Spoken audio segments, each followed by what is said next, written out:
AdventureZ, a mod created by GloboxZ, adds this and many more mobs to Minecraft.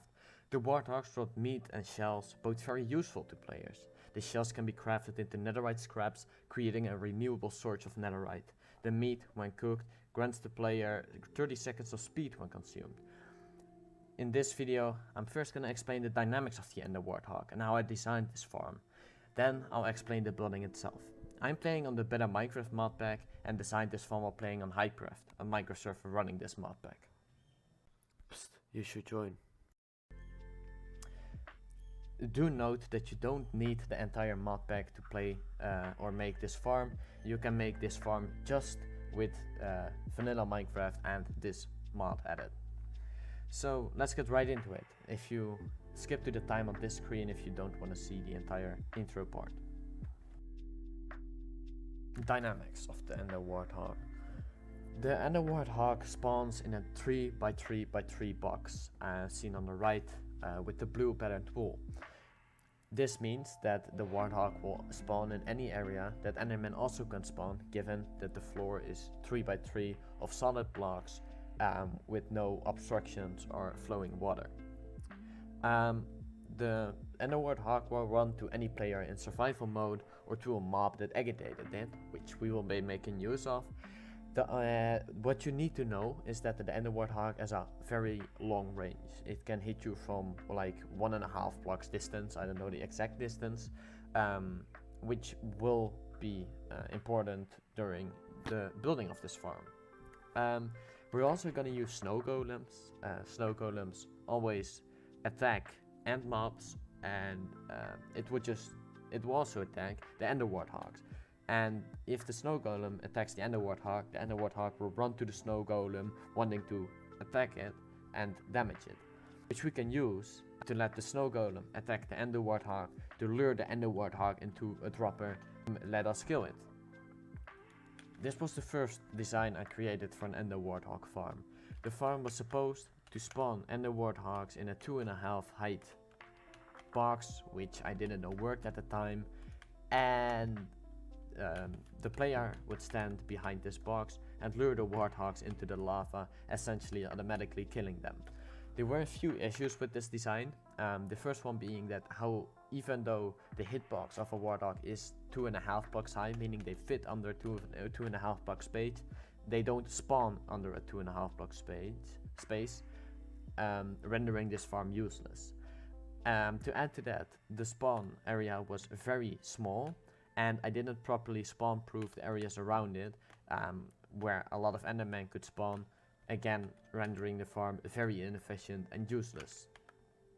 In the second design I made a lot later that I will show you in a second, I tried to fix a few of those issues. This is the current successful design I have.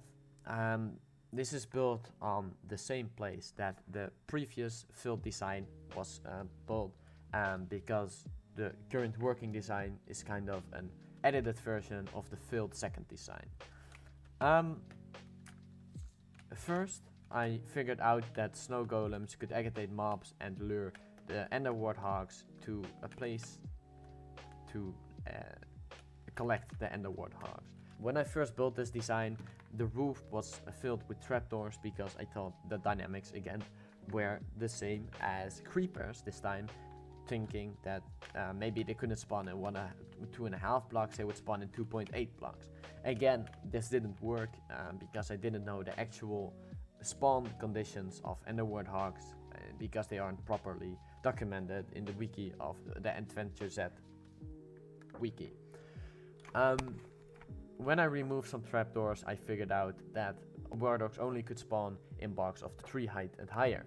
So I needed a way to filter out the Enderman spawning in on the same place as the Enderwarthogs, because I didn't want an Enderman farm, I wanted an Enderwarthog farm.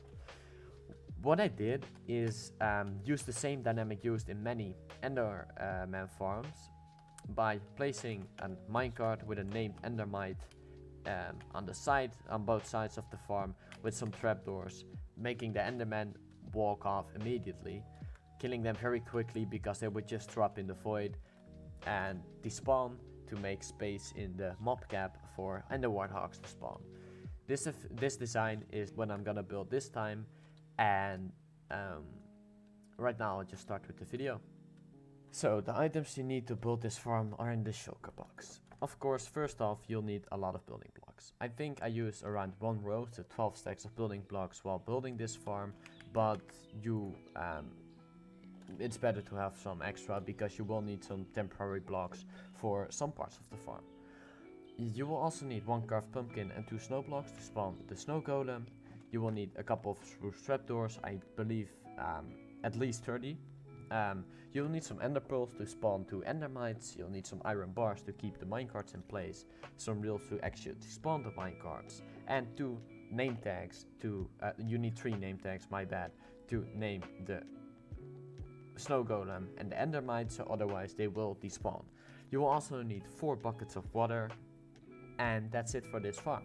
It's a pretty simple design, you don't need a lot of complex stuff, so let's just get right into it. First off, I need to note you cannot use the main end island, that one is spawned in with an egg. Neither can you use the empty space around the main end island. This is for a couple of reasons, but the most important one is that warthogs just can't spawn in this biome.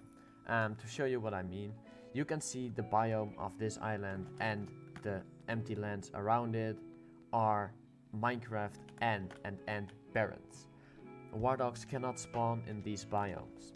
To find a correct biome, we will need to go through one of these funky things and end up in the outer ends island. So the biome you are looking for is an island that's only end highlands or end midlands. These are vanilla Minecraft biomes where warthogs can spawn in. So it'll take a bit of searching before you found it.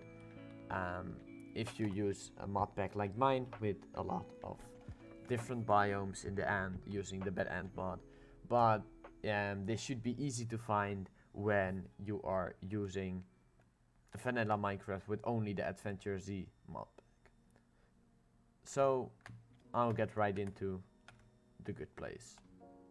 So as you can see, I found one of the islands with the proper biome.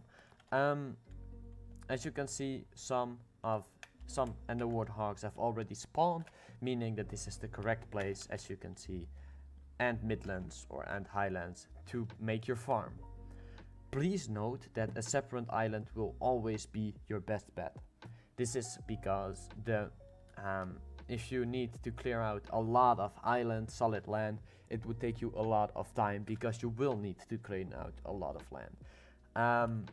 TNT tubers or vein mining enchantments, if you play with my mod pack, help a lot with this, but it is still quite the job, and I do recommend finding a separate island with this biome that has a lot of empty lands around it. As you can see, this part is entirely empty, so I will only have to remove this small bit. So first off, when you have found your proper biome, you need to start off with removing enough land.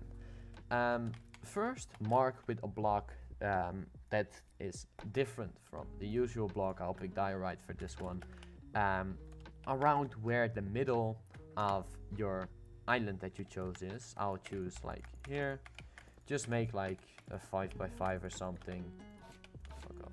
To make it obvious that this was around the middle of your island. It's not too important, but exactly where it is, but it is important that you remember what the middle of your island was.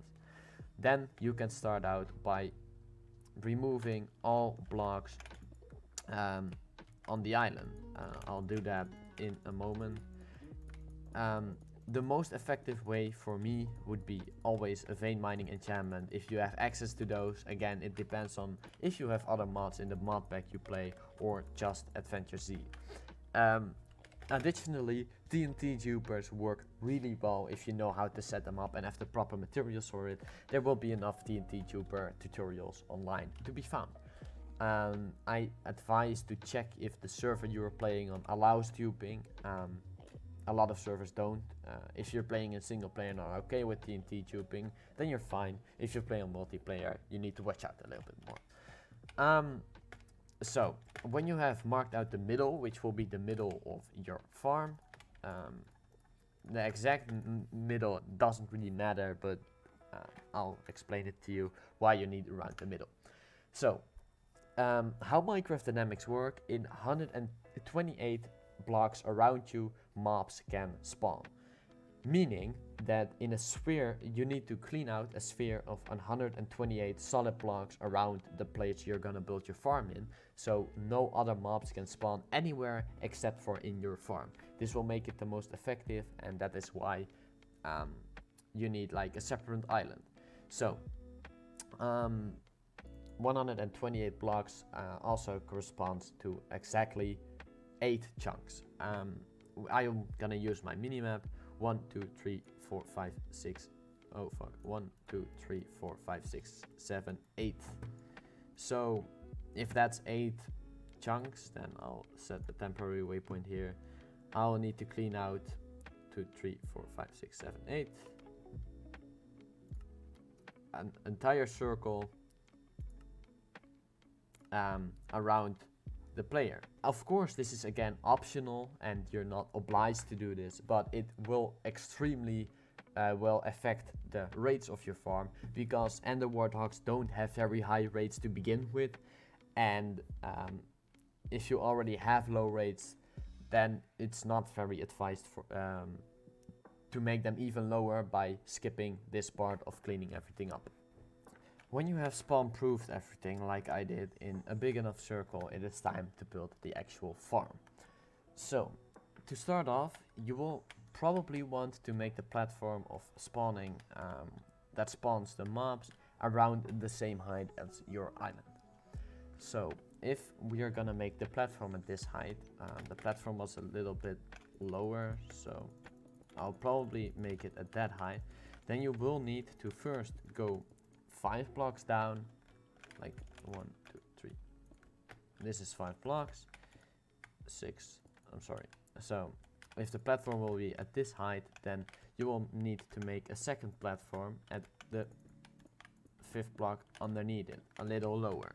I'm gonna explain why. As you have seen in the previous screenshots of the successful finished farm, you will have a pretty big collection system for the warthogs. This is because if you make this too small, you will have issues with the warthogs killing your snow cone. To start off, you will need to mark out a 3x3 or 4x4 dropping area for your warthogs. I'm gonna do 3x3. This will be the most centered object of your farm. This 3x3 is gonna be the column where the warthogs fall down in. First, when you make the 3x3, you're going 4 blocks out on all sides and finish that square. When you finish that square, you can place a water bucket down so you don't fall, or a table of elevation, again if you play my mod pack, and start building downwards. You will want to go at least down 30 blocks, because outside that range mobs can spawn, optimizing the rates of your farm.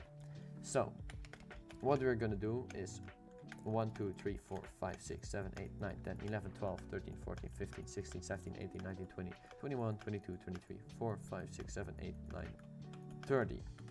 This is how far at least you want your hoglands to drop. Exactly 30, exactly under the 3x3 you made earlier, you want to make a platform of blocks and top it off with slabs. When you've made that little platform, outside of it you can make a little area for yourself to kill the warthogs on. This is not required, but I mean, how else are you gonna kill the warthogs? Which is very advised though, is make a wall behind you where you are going to farm. I'm gonna make a circle all around. If you don't place this wall, the warthogs will still be able to hit you, and if they do, they will knock you off this platform if you don't have a wall supporting you. So make a ring around it, and we'll continue with the column. So when you've made your little circle to kill the warthogs on, you can continue making a big column for the warthogs to drop. You will want to leave at least one slab open, but I'm gonna leave 1.5 blocks because why not? The warthogs will be able to hit you anyways, and it would just give you more space to hit the warthogs. You cannot fix the problem of the warthogs not hitting you, because if they can hit you, can't hit them unless they can hit you. So basically you will end up wanting to create enough room to space yourself.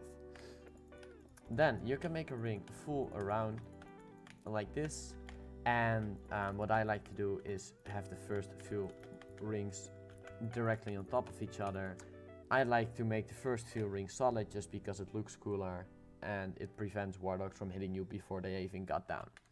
Then you can leave a 1 block space and like a 2 block space, I'm sorry, between every ring, and just create a full ring around all blocks. You can also do this with slabs, leaving a 2.5 block space open, but some warthogs will be able to escape, so I advise against it.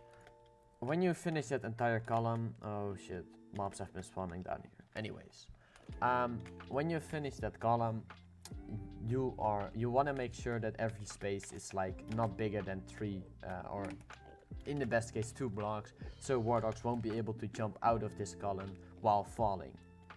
When you finish that, it's time to start the collection system. I'm gonna lie. Okay, so I am very stupid and forgot to explain what else you need, and that is fence gates. Again, doesn't really matter what fence gate exactly. I prefer spruce. Oh, I prefer spruce just because, I don't know, I like it. So what you're gonna do is you're gonna cover the top of the hole with fence gates, the entire top, so not just the ring around but the full top, and open the fence gates. Fence gates, like you just saw, an Enderman fell down. This is because fence gates act like a solid block to mobs even if they're open. So the warthogs will be able to walk over it thinking that they can just walk there while there's a hole underneath it. When you've placed your fence gates, you can go on and make a 5 high wall around the entire cube. When you finish up that cube, you can go ahead and grab your 4 water buckets and place 1 water in each corner of this cube, essentially forcing mobs to go to the center. Which you can do, which I did in my farm, is to actually force the warthogs to the middle, is placing an additional water source 1 block further to the middle, creating 4 water sources in every corner, rendering only the most corner blocks as still water. This doesn't matter because the hitbox of warthogs is big enough that even if they get in the most top corner, they will still float to the center of this farm and drop down to the place where we will start murdering them. Then you can go ahead and start building the entire platform. I used 10 out. I think this is the most effective, but I haven't tested this properly yet. However, in this farm, again, I will just build exactly 10 blocks out from this ring. So 1, 2, 3, 4, 5, 6, 7, 8, 9, 10. So you can go ahead and build that platform 10 out on every side, and pause the video while you're doing that and come back for the second part. When you finish the platform, you will immediately see that mobs will start spawning. Now we're gonna create the system allowing the mobs to actually get collected or pushed off the platform. We're gonna start off again with some temporary blocks and build up until you've your 1 block above the platform you've created, go one to the side and replace it with a top slab. You can then place a temporary block in the middle of it and get your trapdoors on each side of this funny block and close them, essentially trapping whatever is in them. Then place 2 blocks above it. This is important. And make sure you have a slab close to you. Next up, you're gonna spawn the snow golem. Again, it is important that you do have a slab so you can immediately trap the snow golem so it won't escape the little cube you made. I need a carved pumpkin. So you place 2 snow blocks on top of each other and the carved pumpkin on top to spawn a funny snow golem. It won't be able to walk out unless you place a slab above it. Or, well, you can place a block, but a bottom slab is ideal because it won't spawn any other mobs on top of it. Then you can go ahead and take one of your name tags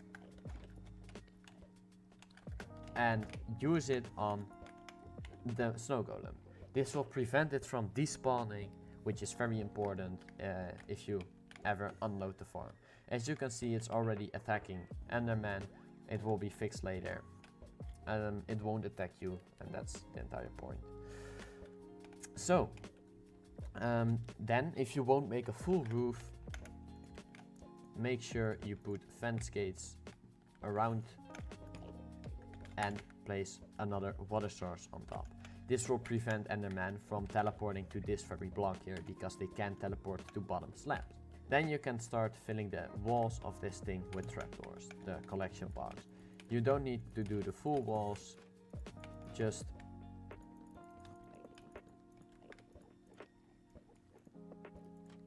make sure you do the top layer.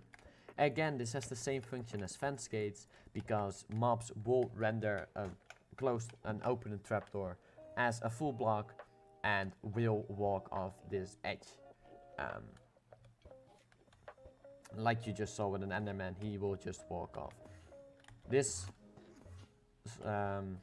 warthog just showed us the function of this farm. It was agitated at the snow golem, it ran to it, walked off this edge and dropped down into the rest of the farm. Next up is the collection system with the endermites. So I can get rid of a couple of things in my inventory now. I still need that trapdoor, I'm sorry. So you will need the name tag, the trapdoors, your 2 minecarts, your ender pearls, or I'm gonna use spawn eggs, 2 name tags, some rails, iron bars, and some temporary blocks.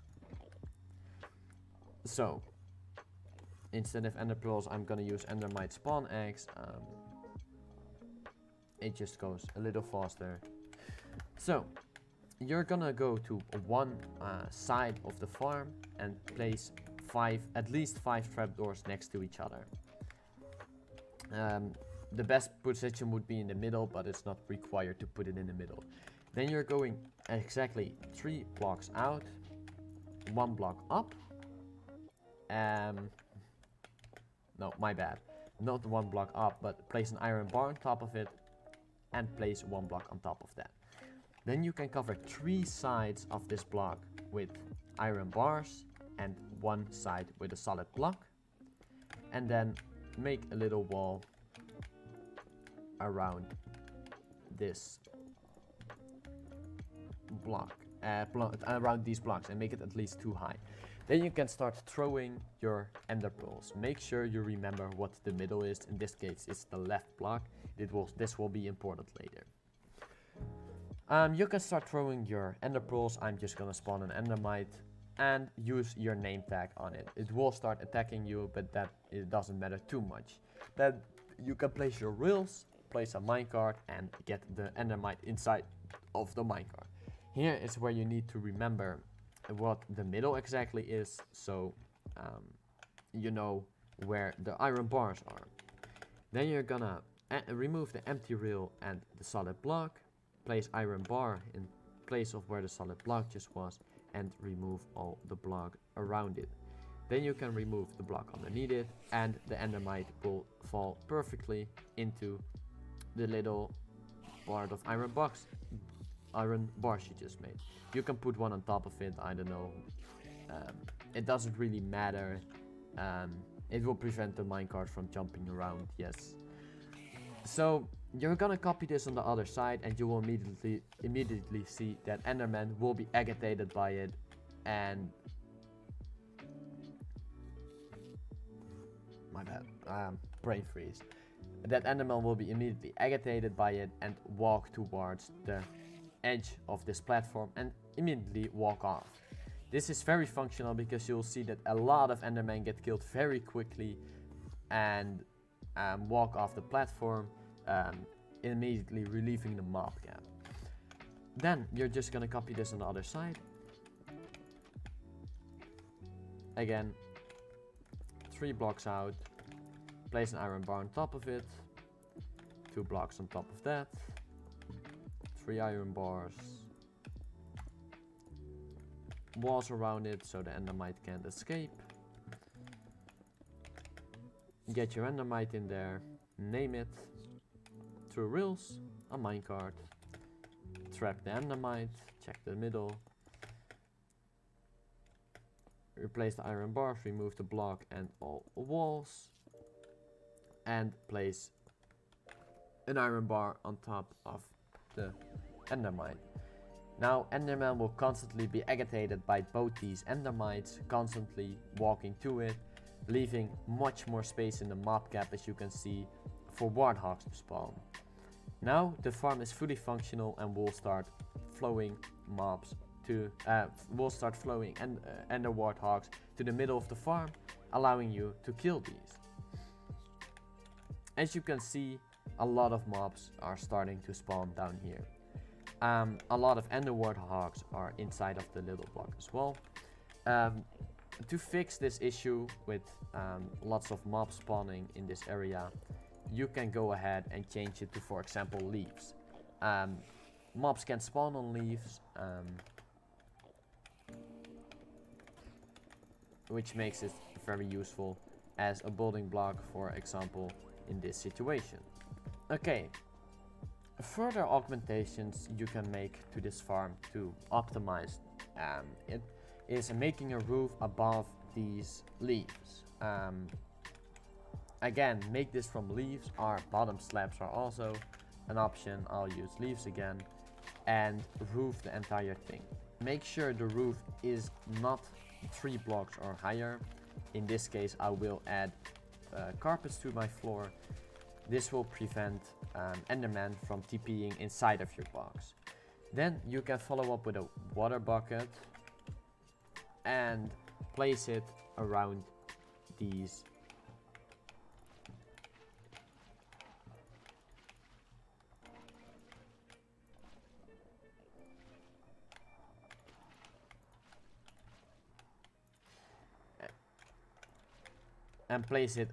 your farm roof, so no enderman will be able to teleport to this place either. Then you can go ahead and go inside of this farm and it will be fully functional. I'm just gonna put some carpet so enderman won't be able to teleport inside of this. Please note that this carpet does not prevent the mobs, the enderman from TPing here just because it's carpet. It prevents the enderman from TPing here because it reduces the height by 1 pixel, prohibiting enderman from TPing to this place. Now your farm is fully functional and you can start killing the enderman. I'll showcase how effective this farm is with looting and sweeping edge in a moment.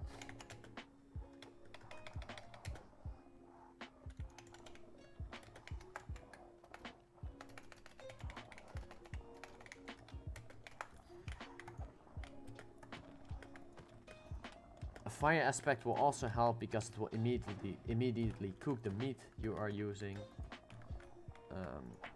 And right now it's a lot of Enderwarthogs, of course, because I rendered this farm in while using it. And this farm will produce quite some netherite, but you will need to personally farm it. You cannot AFK it, unfortunately, unless you use an auto clicker, because I have found no way of effectively killing a lot of Enderwarthogs. They have a lot of HP, as you can see, 60 hearts, and this pretty much makes it really hard to kill them, for example with lava or falling damage. And to add to that, if you instantly kill warthogs, you will get less warthog shell pieces. Now, if I grab a crafting table and place it in the corner, you can see that if I use 2 warthog shell pieces, I can get netherite scraps. The rates of this farm again are not perfect, but this is the most effective way I have come up with to build this farm.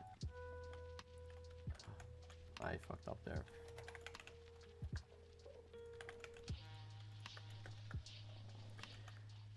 So, better. Thank you for watching my videos. Please look at the other video on my channel. This farm took a lot of time to properly design and build, and I would really appreciate it if you would like my video, subscribe maybe. I will try to produce more videos in the near future. This is a lot of warthogs. This is really a lot of warthogs. Thank you for watching, and I'll see you later, I guess.